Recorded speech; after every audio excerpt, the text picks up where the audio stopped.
Hey YouTube, Orion Pax here, and today I'm going to have a look at Transformers Revenge of the Fallen Voyager class Bludgeon. It's part of the new Transformers N.E.S.T line. N.E.S.T is that human and Autobot alliance from the Revenge of the Fallen movie that's like hunting down the Decepticons. And we have Bludgeon here already in his robot mode, but he does need his swords. And quick warning about the swords is that they are a softer plastic, but I found that it takes so much force to freaking put them into his hands that it was actually leaving marks on the plastic of the swords. So what I did was I took my Dremel and I just kind of dremeled down the inside of his hand, like took away a little bit from his fingers and his palm so that these would fit in here a little bit easier. I mean, they're still really tight, but they're a little bit easier to get in and out, and they're not leaving a bunch of marks everywhere. And I have another warning that I'll get to in vehicle mode. He is a little bit back heavy with the tank turret on his back, so you kind of have to lean him forward in robot mode, but it's not real bad. Not as bad as like Voyager Prime was, with that huge piece on his back. And his feet are actually at a really weird angle, so if his legs are straight, his point in. So you kind of want to just turn his legs so that his feet point out a little bit. I find that makes him look a little better. As far as articulation goes, his head will rotate a little bit, left and right. You can turn his shoulders. They don't quite 360 because there's a lot of little parts and stuff in the way, but they turn pretty far. In and out, under the shoulder, rotate above the elbow. There's actually two joints here where you can 90 degrees right there, and then another 90 degrees right beneath that. And then the hand goes in and out for transformation. The hips, there's a lot of stuff in the way of the hips, but they are like ratcheting and will go forward. They don't really go back at all, but they do come forward. They can go in and out a bit, and he does have a ratcheting knee that also spins 360 for transformation. And then his ankle is on a little swivel, so it can go up and down. And it's kind of finicky for him to stand. His feet, the back of his feet are really small, which is kind of a bad idea since he's a little back heavy, but still not too bad. It works. Take what you can get. And as you can see, he has his rubber treads flapping around all over the place. I know some people have in other reviews I've seen them like fold these up, but I don't think it really makes a difference. Then you just have a folded piece that gets caught on like his arms and stuff, and they're still flapping around all over the place, so it doesn't really matter if you fold them up or whatever. I guess it's just your choice. But now I'll go ahead and transform him. Get his swords out of his hand first. Little guy can go back up in there. Oh man, it goes that way. Yeah. And take this one out,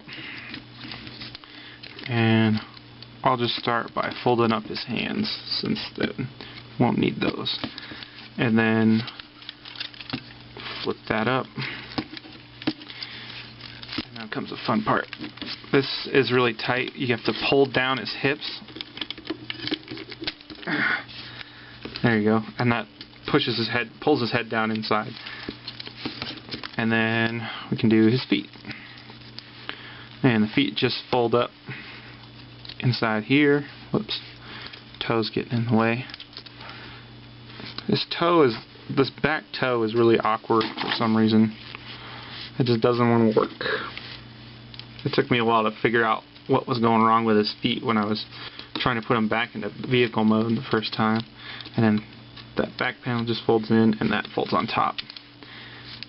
And then you want to fold it around that way, or rotate it around this way. And then we'll do the same thing on this other foot.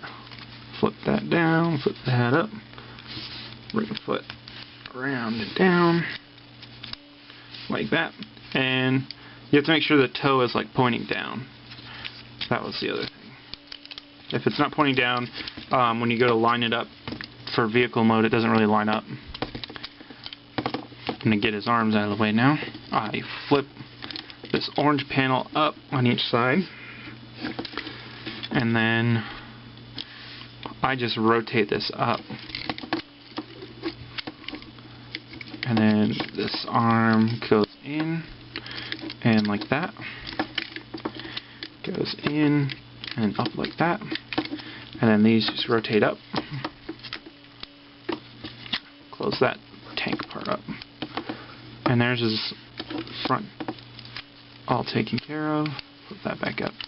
And then you rotate the hips out. And this whole piece comes in. And then you want these orange back down. Yep, get that line back up there. And then you just kind of fiddle these back into place. Why is that not going in? There we go. And they just kind of lock in like that. And then these pieces just come forward, push that little tab down. Like so.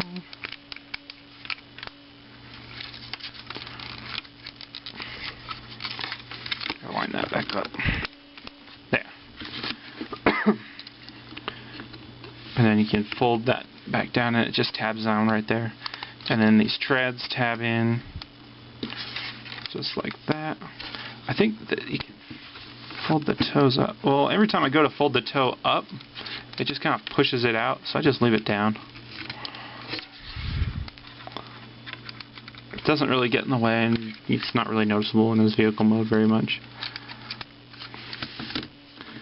And there you have him in tank mode, and then you take his sword. Sword goes in like that. And there he is in tank mode.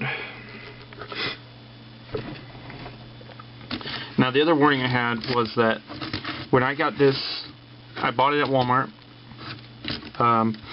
but the sword was forced in here so hard that I couldn't get it out. So I just started pulling on it, and it actually pulled this front piece of the cannon here off.